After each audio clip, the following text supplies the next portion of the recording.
Welcome to Unite Now, where we're curating conversations at the intersection of leadership and community flourishing.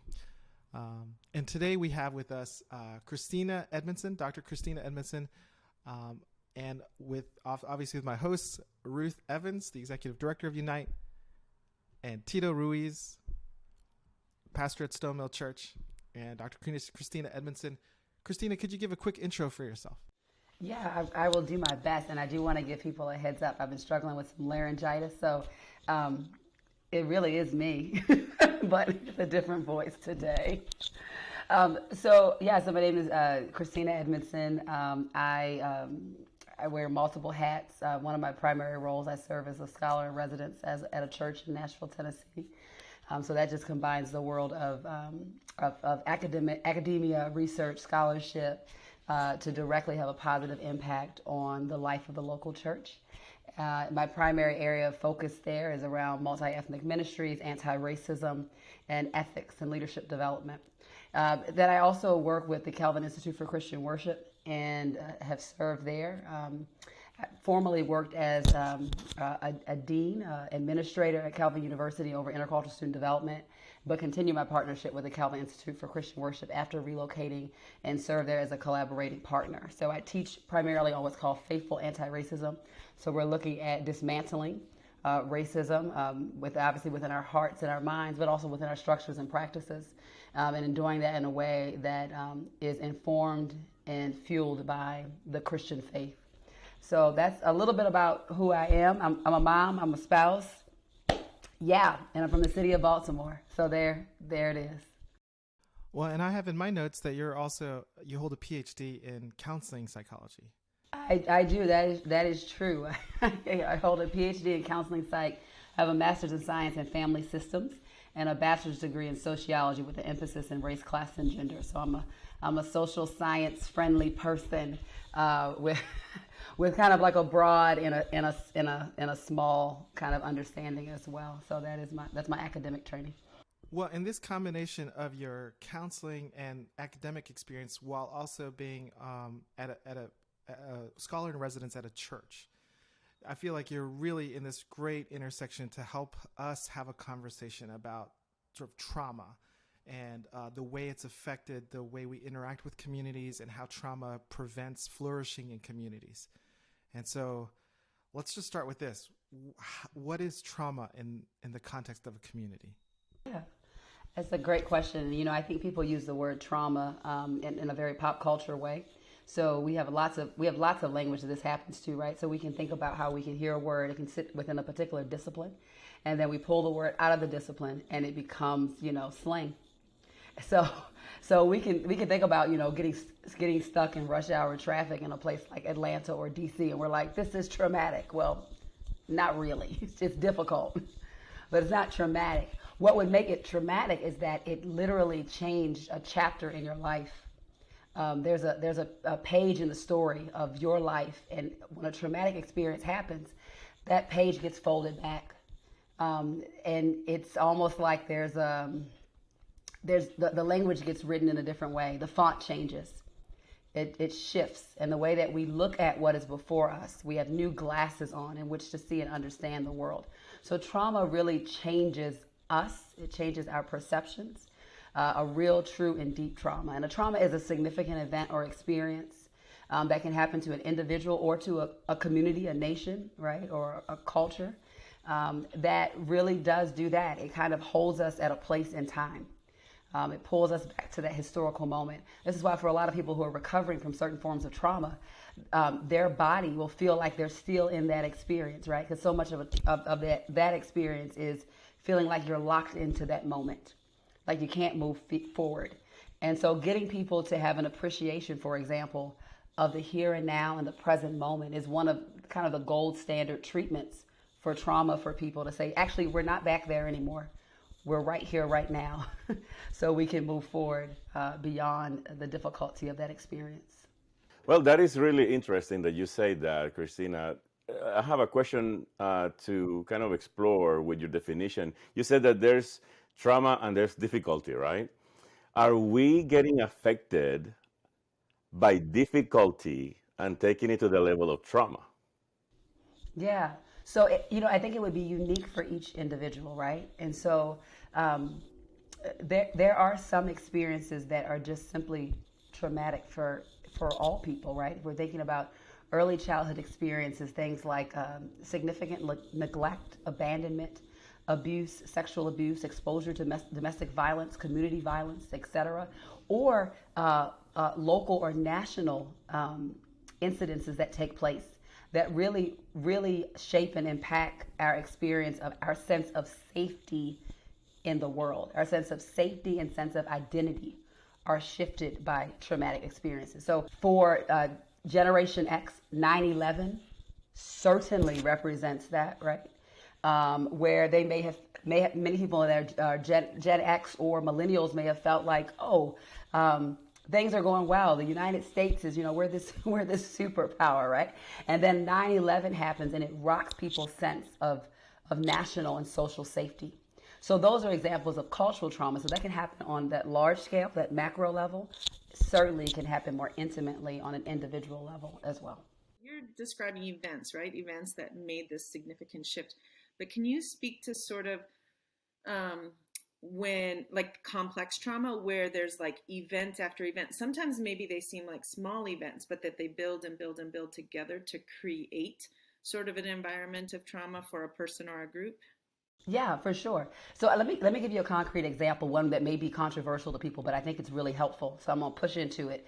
So the last 4 years under the Trump administration, when that election first took place, I actually a week after the election of Donald Trump, I was invited by a student at the time to speak on a panel about child-related trauma with a whole host of providers, and all of us at that time in the room were lamenting and anticipating how the Trump presidency, based on the rhetoric and language that was used up until his election, would impact children. It would impact their sense of identity. It would impact bullying in school. It would impact racial identity development. We knew this like before day one, before inauguration. So we were anticipating that. And then what rolled out over the next 4 years was a cumulative impact of political related trauma for people. So on a daily basis, you had people that were checking Twitter, checking the news. They were waiting for the next big thing to happen. They were waiting to see who would be restricted from the country and who ICE might come and get. Every single day, depending on their relationship to that administration, how they saw themselves as protected or targeted, every day in a cumulative way, they were seeking out and preparing themselves for the trauma of the day. That would change their sense of safety within this country. So that's a more recent and consolidated example, but certainly you can think about what that would mean for someone who has kind of complex trauma from kind of a cluster. They may have their backdrop history of childhood neglect, sexual abuse and abandonment. They might also experience the trauma of insecurity, things like food insecurity or community violence. These multiple layers, right, are working in a way that cause people to feel a real sense of deep insecurity and instability. And certainly that works out in lots of physiological ways, physiologically through the body, right? So hypervigilance, anxiety, irritability, sleeplessness, depression, right? That is really the impact of the experience begin to work themselves out. And depending on our own cultural lens and biases, we may correctly interpret that or absolutely misinterpret the responses that they're having to their traumatized experiences. So what I hear you saying in that, Christina, is also because of that sort of layer upon layer, and where you're saying it can start to show up in symptoms of irritability, anger, rage, violence, maybe, and I would probably even go as far as to say, hey, you went there, you pushed it. So even the gun violence, the shootings that we've seen are also maybe even themselves, the acts of violence are not just initiations, they're responses to trauma, perhaps. Would you go far as to say that? I think certainly for some people it can be. I would say that if you're referencing, like David, if you're thinking about the mass shootings that we see, we could look at, to be more specific, we could look at some of the mass shootings, particularly done by millennial or Generation Y white males. we can look at those as a response to an existential crisis of identity. And we can anticipate, sadly to say, more of that as the demographic shifts take place in our country and people's sense of cultural and social dominance, even if they wouldn't describe it that way, starts to shift. People do respond to that almost like a trauma. I think when I'm thinking about a traumatic response that looks like irritability or anger, I'm thinking about people who really don't get the option or the liberty to present as anxious. Their anxiety is interpreted through a lens of anger, almost exclusively. And I can think specifically about both Black and brown women whose symptomatology, their symptoms of anxiety are often interpreted by the culture, and certainly the dominant culture, as being hostile. So there are some people that we cannot see through the lens of fear because we have been socialized to fear them. So Black men, for example, we hardly ever see Black men through the lens of them being afraid, which is why when we see police encounters of an unarmed Black man surrounded by people with weapons, there are people who are still puzzled and thinking like, well, he should have complied more, right? Because they cannot fathom from their particular cultural worldview that he could be afraid. That fits outside of their particular paradigm about who that person is. And so I say that there are many people who are showing these symptoms, right, of anxiety, these trauma responses, but because of our own internalized bigotry and our stereotypes and tropes about different people, we are missing some of these symptoms, right? What looks like rebellious and spunky behavior from one kid is completely interpreted as rebellious, disruptive behavior from another child based on racial identity, demographics, etc. Over the last year, as demonstrations took place, and sometimes demonstrations turned into rioting for some people, I've wondered a lot about is this for some almost a trauma response, this sense of acting out, even feeling the sense of powerlessness, the sense of I'm stuck and frozen, and now almost the body reacting out in some kind of a trauma response, as we've seen some of the ways that some of the demonstrations have turned into violence. I don't know if you had thoughts on that. I would say this, Ruth. I would say the vast majority of the demonstrations, right, over 90% in the United States that we saw, particularly related to Breonna Taylor, Ahmaud Arbery, or George Floyd, didn't result in violence. And then there would be some people who would make a distinction between physical violence and violence and destruction of property. And I'm actually one of those people who would make a distinction, although I'm not advocating that we destroy property, but because those social uprisings were related to the deaths of actual bodies, image bearers, I'm very cautious to use the same language of violence to describe what happened to a human being's body and what happened to a target. With that being said, Dr. King, MLK talked about riots being the language of the unheard. And when you think about the fact that the racial hierarchy in this country is nothing, that's not a new conversation, that from generation to generation, people have been saying, they have been advocating, they have been shedding blood, they have been protesting in every way, ways that are respectable and ways that are not for decades. When people finally hit a wall in which they realize that their voice is simply not being heard, it doesn't surprise me that they would use whatever means were available to them to assert themselves, to grab the attention of the society around them. And if that society happens to have a bloodlust for capitalism, for things, for objects, it almost seems like a very reasonable strategy to go right at the very thing, the material thing, to make that fall down, to make that collapse, those structures that are being put ahead of human life and human dignity. And so I think to your larger point, are we seeing a trauma response when people are out in the streets and it's a social uprising? I'm certain that we're seeing all kinds of responses. Certainly trauma responses are one of the things that we're seeing. People attempting to assert themselves. We're also seeing crowd mismanagement. We're also seeing instigation in the crowd. So there's so many kind of dynamics that are happening when we think about the social uprisings in the most recent context of the last year. What I hear you saying then is that trauma is sort of inescapable, especially given the last 4 or 5 years. I mean, if you're paying attention to the last 200 some odd. Not that we're keeping track. All of the world. But yeah, all over the world. So then trauma is a reality that we should have acknowledged, right? It is as inevitable as gravity, and yet it's suddenly, I feel like it's becoming more commonplace that this is now in the vernacular and in the zeitgeist, that trauma is a real thing that affects our behavior, that affects our interactions with one another. And yet pastorally, I don't remember taking a class in seminary about trauma. I remember taking a class about care, but I don't remember taking classes about trauma in particular. Can you give us a little primer on how pastors and leaders can think about understanding trauma as part of our ministerial and community work? People go into ministry work almost similarly, some of the same motivations behind why people also become psychologists. People sometimes find themselves going into seminary, right, because they're trying to grapple with some question. They're asking God something.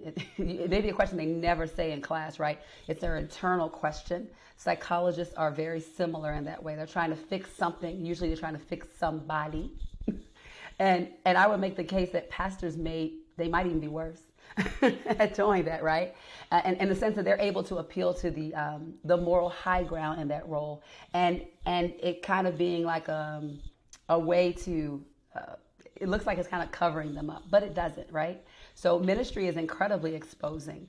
It taps into all your vulnerabilities, and you will deal with high levels of criticism and judgment and exhaustion. This is a healthy ministry. You will deal with high levels of criticism, judgment, and exhaustion in a healthy ministry, right? And so sometimes what we expect of our pastors and our ministry leaders is that we are implicitly or explicitly expecting them to be super healthy, to be very well, and not really giving them enough space to actually do their work, or to be honest about identifying the work that they still have left to do in terms of their mental health and their wholeness and their own trauma that brings them into potentially the work that they're doing. So we need to give grace to our leadership. Our leadership, they're really no different than the people that are in the pews. Same Spirit of God at work. They are no different than the people in the pews, right? So whatever pathology we got in the pews, we got in the pulpit, and whatever power of the Spirit at work that's in the pews, we have at work in the pulpit as well, right? And so we need to give a lot of grace to each other. I would also say that seminaries, and again, I'm painting with a really big broad brush. There are many seminaries, depending on the tradition, the theological background, right? There's real beef. There's real hostility between secular psychology and theology, okay? And to the point where I think we're just turning the page on being like, I think we should send those people to therapy. I've heard more and more pastors being like, I actually don't do therapy. I'm going to send you to therapy, okay? And we're like literally just getting here, okay? And I think there's legitimate reasons for Christian clergy to have frustration and anxiety about secular psychology. And I have a secular psychology degree, only trained in secular spaces. And I get it, because psychologists certainly have had some really fierce things to say about practices within religious spaces. Some of them really fair, some about ethical issues, some about covering up of abuses, some of them about issues of hierarchy and gender and race. And so they've pushed back really, really hard. And so psychology and psychologists can be really big critics of the Christian space in theology. With that being said, we still need the help of multiple disciplines, right? So that our ministers can be well-rounded and well-informed and set up in position to serve to the best of their ability. They just can't wing it. We should not expect pastors without ample training on how to build a building to be able to build a building, let alone on how to serve somebody who is showing schizophrenic symptoms. It's beyond their particular capacity. It's not beyond their love, but it's beyond their skill set. And so we have to give people, I think, grace to be able to hold those things. It's not beyond my love. I want to help, and I think God has the power to help, but this is not my skill set. So I give you that long meandering answer just to say that our schools have not been set up to be cross-disciplinary for a variety of reasons, some of which include disrespect and misunderstanding, for us to be able to get our pastors the right kind of information so that they're equipped to know how to refer, and how to take good care of themselves. As I'm listening to your answer on two variables here. One is training, and the second one is expectation, right? Pastors historically, like David said, have not been trained into this extremely important topic of trauma. And therefore, pastors, and when they don't understand it, basically they just brush it as sin, right? And then we treat it as sin, and therefore it's evil, and then we go and do a full series of sermons on sin when we haven't identified it as trauma. Then the element of expectation, especially if you are, from in different cultures. In the Latino culture, there is the expectation from the community, from the congregation, that the pastor doesn't refer me to the counselor. I want the man of God, the woman of God, to tell me how to get fixed. What would you say about that? Absolutely. Absolutely. Of course they do. Of course they do. I think about the experience of being a part of different faith communities where connection to the pastor is really rare. Like, you don't have personal conversations with the pastor of the church. And I also know what it means to be a part of faith communities where pastors, elders, they do home visits. They're sitting at your table. They're actively praying for you. They know your children's names. And the way in which it feels like, them coming close to my home is the favor of God. It is God's intentional eye on me, working through this flawed person, coming to see about me. So I totally get that, Tito. That there's a sense of, it's like, no, I want the pastor to pray for me. I don't want these people that don't know Jesus as well as the pastor, which may not be the case, by the way. Exactly. Right. The pastor sometimes like, no, look, that whole pew right there, they really know Jesus. You should probably ask them to pray for you. But I totally get that. I get that, even with my own childhood experience of growing up in the historic Black church. This sense of wanting the man of God or the woman of God to be the person that blesses you. I absolutely get that. I think with the currency, we all have different levels of social currency, right? So pastors have a particular level of social currency. Some of that currency can be transferred to other people. This is why we literally lay hands on people. Right? So we're laying hands on people in order to say that we believe that God is at work. We've examined this life. We believe that we are seeing kind of this fruit or whatever. And we're extending to them credibility when we do that. Ordination is an extension of credibility. Laying on hands is an extension of credibility. We're vouching. Pastors can do that in different ways when it comes to healthcare providers in the community. They can extend the currency of trust over to different community practitioners. We certainly see this done sometimes in ways that, and we can debate whether or not this is positive. We do in politics all the time. You see pastors sometimes extending credibility over to political figures, and you're like, no, don't do that. Don't do that. But they understand the power of it, right? But likewise, we could also do that with care providers. And certainly if the people in the congregation, because of their own understanding and sensitivity of their conscience, feel like, I really only want a provider who is a believer, well, that's fine. It is important that the pastor and the ministry leadership team, they have a great list of believers who are trained and competent to provide care to that community. I think another piece that's going to be really important for pastors to do, and I've seen a number of pastors do this, and it has been significantly impactful, life-changing. I remember a lot of my clinical training specifically was in the area of trauma, so domestic violence, sexual abuse, sexual trauma, etc. And I remember working with a young woman, and she came into a session. This was like almost 20 years ago. She came into a session and she was in tears. And she was in tears because she had gone to a church service and the pastor had got up and had mentioned offhand about how he had been sexually abused as a child. She was shook to her core. She could not believe it. She knew intellectually that she was not the only one who had been abused. But when the man of God, and her, how she looked at him, when he said it, and she knew that the Spirit of God was at work through him, she knew that she was not used up. She knew that her story was not over. She knew that God was working through really, truly broken, flawed people, like all of us, right? And that gave her a deep sense of kind of redeeming power, right? And so I could tell her that same story till I was blue in the face. I could even show her the data and statistics. But when he said that from the pulpit, particularly a man and a man of color, when he said that from the pulpit, it completely revolutionized even the treatment that I had with her. Because, yeah, and you can imagine why, right? So when pastors are also able to get up and just tell the truth on themselves, it is so powerful to that community. And I recognize there's a great burden on pastors to play perfect. I get that.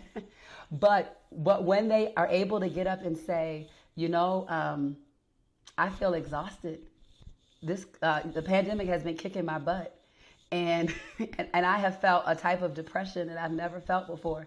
And I know the joy of the Lord is my strength, but my brain isn't working like how it used to work. And that's just a fact. Like cognitively, we're slowing down because of the pandemic.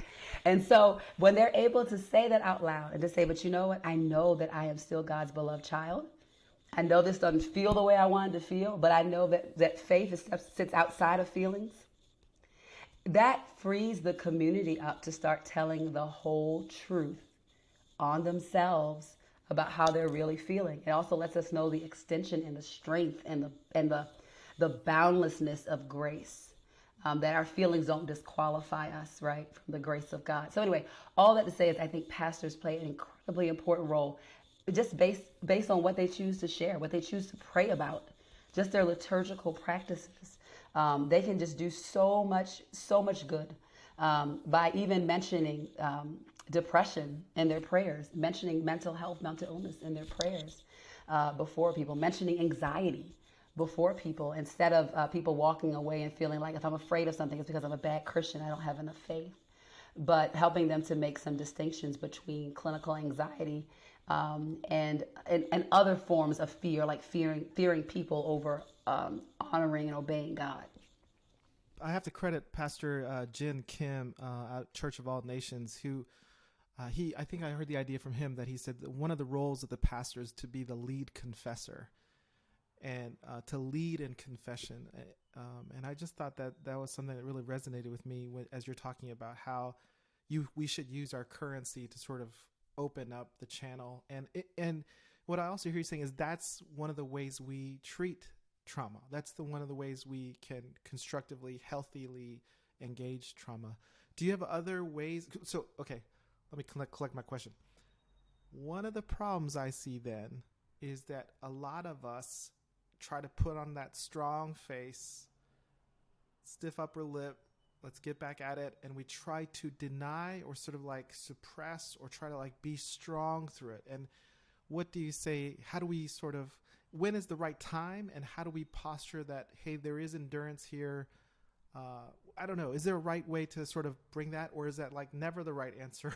And just say like, hey, you got to be open. You ain't ready for that. This is really hard work, and just acknowledge that it's hard. And when do you push through? So life is hard. So life is hard. We need a savior.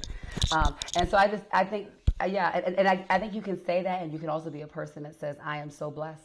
I have so much to be grateful for. And you can also hold in the other hand, life is really hard. It just sucks sometimes. And so one of the things I would say, David, in response to your question is that not only what pastors are modeling from the pulpit and their liturgical choices, how they are developing and shaping the service to have some what we call trauma responsiveness to it, but also the way in which they do their work can be a testimony to people, right? So, and this is easier said than done. The vast majority of pastors in the United States are bivocational. They work in 10 jobs. They got a lot going on, right? They have a lot, many do. Some don't, but many do, right? And yet I would say that it's important to the care of the people and to honoring our own bodies that pastors model a certain type of ebb and flow, a sabbatical way of living before the people That's an integrated expectation of what it means to serve you well and to maintain good ethics.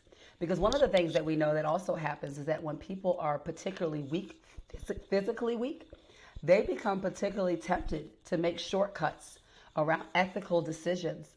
We have to resist sin in our lives. And so we have to actually have the stamina to do that, the humility to know that we have to do it, the stamina to do it. And that also requires self-care. And so we want our pastors and we want our churches to reflect places with strong ethics and good practice. Then we also want it to be a place that really honors the Sabbath, right? And it is only Jesus who, in his glorified state, who's on the clock 24/7 interceding for the world. The rest of us, we rest. We must rest.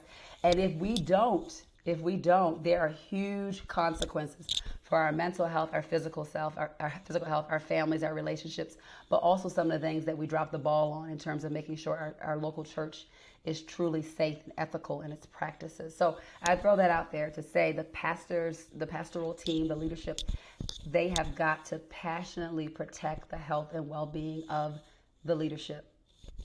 Really got to do that. It has to be a team effort, and we have to teach people why that is important and why there's a biblical theological basis for that, and we need to emphasize it. The other thing I would say is when we look at the liturgy, we want to make sure that we integrate as much as possible opportunities for people to allow their brains to have that cool drink of water. So this is where we would benefit from combining both our Western and Eastern practices together. So that we can really practice about what it means to be still and know that God is God. The actual neuropsychological reparative elements of meditation. So our services, even if they're cool, hip and trendy, tight jeans church, whatever, or if they're, so-called, for lack of a less elitist term, high church, whatever, we can get into that another time. But whatever is laid out there, right? We need to make sure we're building in even an ebb and flow within our worship experience. So again, I'm a grandchild of the Black church tradition. There are all kinds of things in the Black church tradition that I look back on now, at least in my segment of the tradition, that I think of as clinical best practices. I actually think that the act of shouting, which comes from West Africa right into the deep south of the United States, this idea of dancing before God, has a real physiological and psychological impact on us. What it means to weep publicly before God, what it means to really pour your heart out, the freedom and the liberty of that, and to have a place like the sanctuary as where you can do that, that has an immediate positive psychological impact for us. So we want the church to have all those things. We want them to have the space for us to be still, for there to be silence, for there to be meditation, for there to be confession, for the pulpit ministry to lead in that. But we also want to use the beautiful gifts of music and dance and celebration so that our entire bodies, because trauma, the body keeps the score. So trauma is kind of held in our bodies. We want our bodies to be able to move in some very intentional ways so that we are taking advantage of all of these amazing things about the worship of God, the worship service, the formal worship service that are actually set up to take good care of the people of God. That's so true. And the church through the years, through the decades, has become very accustomed on masquerading, right, or putting lipstick on the pig, try to make it look a certain way, and covering up the mess that we have going on in our lives.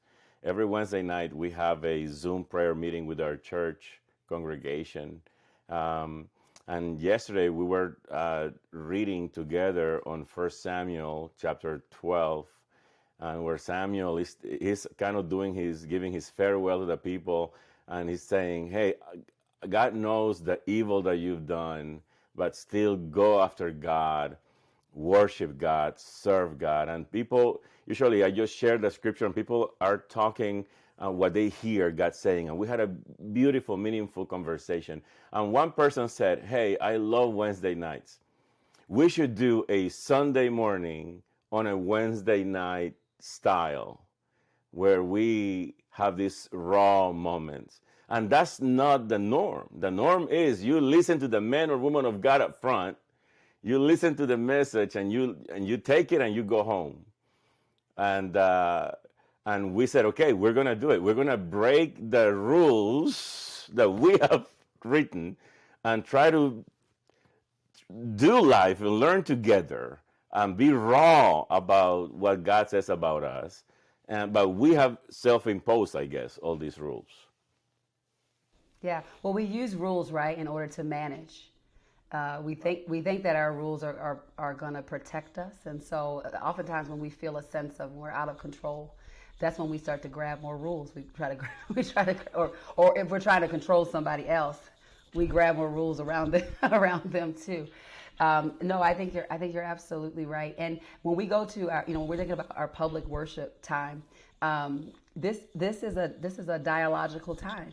So not only are prayerfully we're hearing God's word imparted to us through the preacher and the songs and the reading of scripture, but there also is the Spirit at work in our silence to experience God communicating to us and us communicating back to God. So if we shift the worship service into an academic lecture, or we shift it into a business meeting, then we actually cut down on our ability to have a really dialogical experience, because we need to hear from the Lord, and we need to know that the Lord wants to hear from us. But if we're functioning in this business model or this academic model, then we lose some of the opportunity for this exchange of conversation, which is so good for us. You had mentioned a little bit ago about sort of if church becomes sort of an academic exercise or business meeting, that kind of a thing. And sort of the tradition I grew up in really minimized emotion. I know not all traditions are like that, but sort of my tradition, it minimized the place of emotion, the awareness of emotion, almost to the point where you lock all emotion down by taking your thoughts captive, right? And I think it's sort of, we've centered ourselves in this logical side of our brain, and think, well, if we just teach and think the right things, then everything else will flow out of that. And I would love to hear, just again, from your perspective, neuropsychological, what your thoughts are on that, as far as, and its impact on our healthiness and our spirituality even. Yeah, I think I've heard that from many people. There are lots of traditions that really function in that way. They kind of pride themselves on kind of the brains on a stick, right? So there are all kinds of reasons for this. Some of this is because people are trying to push back on what they feel like stereotypically is like an anti-intellectualism, and some traditions that appear to be more open to emotive expression. So our emotions are they're tied to our thoughts. So we tend to think of ourselves in really truncated ways instead of ways that are much more cyclical and integrated. And some people might critique this as kind of the formation of the Western mind, that we think of ourselves in a very compartmentalized way, which is why somebody might say, well, that's the bad part of your brain, like shut off those emotions and turn up that thinking, as if they're not all working together. They actually are all working together. And I would say that there is an attempt for us to kind of control ourselves and to control others when we're talking about that. There also may be embedded in that some very real biases, gender bias, some sexism that's a part of this view about emotionality. Certainly there are biases about racial and ethnic backgrounds that are kind of caught up in that as well. And I would also say there's some class bias that is also at play. When we think about people who can kind of stand back in a more stoic way, it is a position of power, of social power, to not ever to be in the position to know what it feels like to have to really cry and weep for your daily bread. Of course, you don't have a whole lot of emotions that you're coming into this space with, because it could be some of your privilege that is covering up the emotions that are right on the surface for people who are really and truly struggling on a social standpoint. Now, with that being said, even with privilege doesn't mean people aren't struggling on a spiritual and an emotional and a relational standpoint. And so we want to invite people who have been in those types of traditions to to be free as well. Christ has set us free. And so we can render our emotions over to the Lord. And from my particular theological orientation, our emotions are just as fallen as our intellect. Our intellect is not a preserved, holy kind of set off thing. The way that we think, like our intellectualism, is just as broken and corrupted and impacted by sin as the way that we feel. So every bit of who we are needs to be entrusted over to the Lord to continue this work of sanctification in our lives. I think that there are people who just really, because of their bias, they really believe that their intellect is somehow been spared. And, there's a theological concept, noetic effects of sin. And so that particular concept makes us think about the fact that, okay, sin has jacked up all the stuff. Like the fall has jacked up it all. From this tradition would say, this part of would say that everything has been touched. And yeah, of course, God's grace is greater. We are not without hope, right? We know how the story ends. We know the victory has been won. We don't have to live in despair, but we know that sin is terrible, okay? And it has impacted the way that we think and we reason. So even when I'm talking to people and they're like, well, I can look at things objectively. No, you can't. No, you can't. You are trying, but we cannot look at anything objectively. We're not blank slates, right? And so the very best we can do is we can live a life that's confessional and entrusting ourselves over to God to say, Lord, help me for my sins of omission and commission, because I'm pretty sure I'm sinning in what I'm saying and thinking right now. So thank you for the blood of Jesus Christ. That when we have a real stronger grasp on the fact that our intellect is just as fallen as our emotions, it will help us to have greater humility. And it will also help us to honor and love people in the church who don't necessarily have, traditional forms of education, who may have very, very limited education in terms of what they've attained, but they have a wealth of God-given, Spirit-filled wisdom. And I'm specifically thinking about the saints of old. I'm thinking about the mothers and fathers of the church, people who could not read, people who did not get an opportunity to go to school, but could give you a word of wisdom, who could memorize portions of Scripture and speak it into your life. So they didn't have necessarily the intellectual prowess or academic attainment, but they had the fear of God. And that is where wisdom germinates. That's where wisdom flourishes. We basically need to see the church as a trauma center, correct? We all have our different traumas, from the guy or the lady on the pulpit, and then the people in the congregation. As the leaders of Unite, we're reading a book called The Soul of Shame.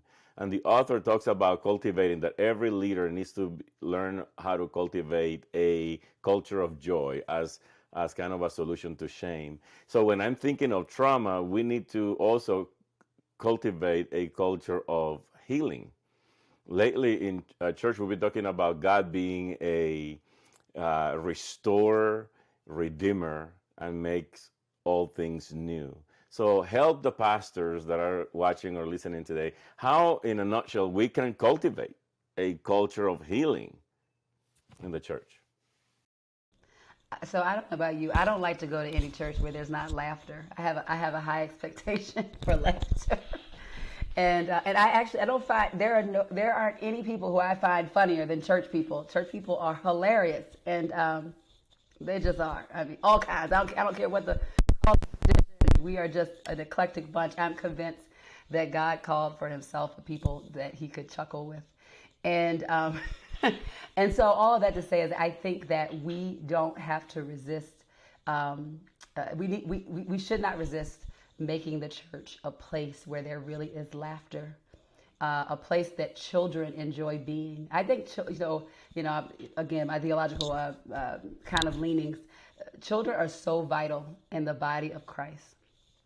They are hugely important, and I look to the children of the church to really get a sense of the health and the safety, and to what extent we really are appropriately condescending to communicate the truths to every single person that is there.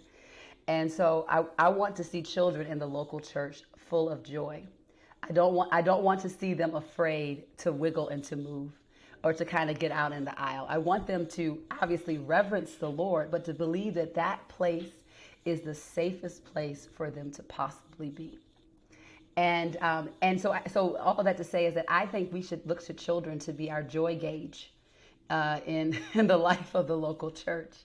And they can tell us the whole truth, even the truth that we may not want to hear about really what we are cultivating and facilitating in that space, and to delight in them.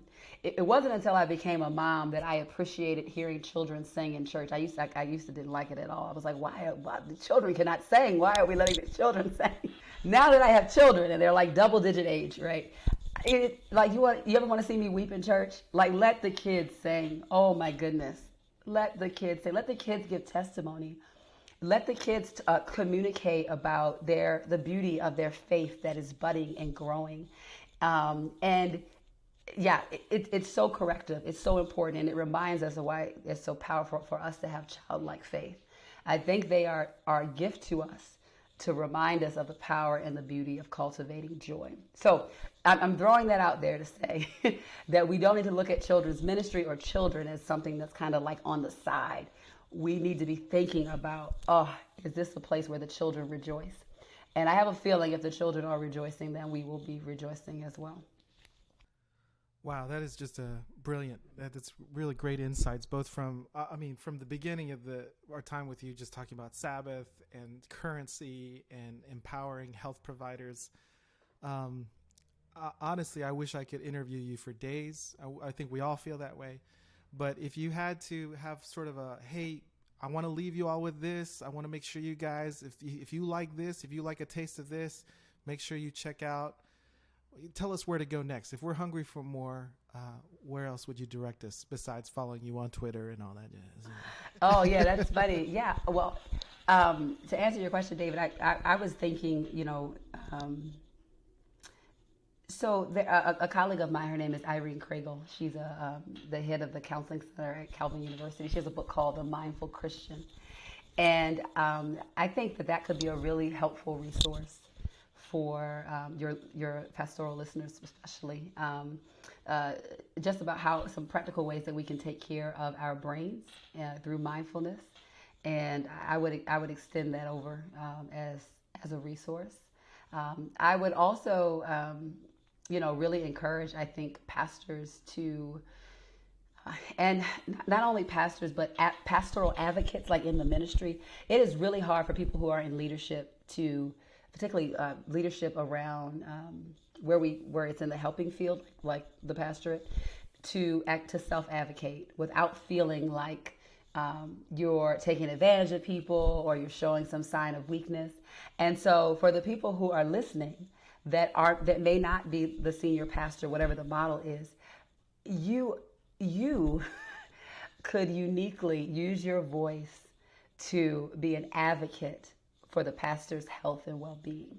So a pastor may not feel like they are able to say, I am exhausted, I am beat, right? They may never want to say that because they don't want to be accused of not being really called, because you were really called, you could do all the things or whatever, right? But we who are not in that position, we can love them well by honoring their full humanity and advocating for them. So after you read that book, and you should read that book, and you should pray mindfully and all those things, think about someone within the leader within your community or another leader that you could advocate for, that they might be able to carve out some time for actual rest and restoration and recovery and the practice of joy. So I'm saying this as a person who's about to start packing shortly to go on a trip to Hawaii, so I take this real seriously, y'all. I'm long overdue for a vacation. Oh, man. But I pray Hawaii blessings on all of you. If you need a photographer, let me know. Exactly. Exactly. Man, if she's the models, that's what we're all aiming for now, is to get to Hawaii. Well, Christina, thank you so much for your time. You've really dropped some gold and jewels on us. So I thank you so much for your time. Thank you for your work. And the church that you pastor or help lead in Nashville. What's the name of the church again? Do you mind me asking? Yeah, for sure. It's Koinonia. It's connected to a system of Christ Presbyterian churches. And my husband is what we call a senior pastor. I don't know if we actually even use that language, but basically, yeah. And I'm one of the scholar in residences that serve within that system. Well, I hope he doesn't work you No, too hard. no. I hope he takes your advice. He's coming with me to Hawaii. Thank you for taking him to Hawaii. That's good. Exactly. That's right. So you really are advocating for your pastor. I am advocating for my pastor. That is kind. Well, thank you so much. Unite is a network of churches and nonprofits. We're trying to mobilize the city to do good together, to care for each other, and to really cause our city to flourish. And this piece around trauma is so critical because, like you said, the last 4 years, but not including the last 200, as well as the time of pandemic, and as we're trying to rise what comes after the pandemic, is recognizing that trauma is a real key piece to our ministry. And we're glad to have your input here today. Thanks so much on behalf of Unite Now. Thank you.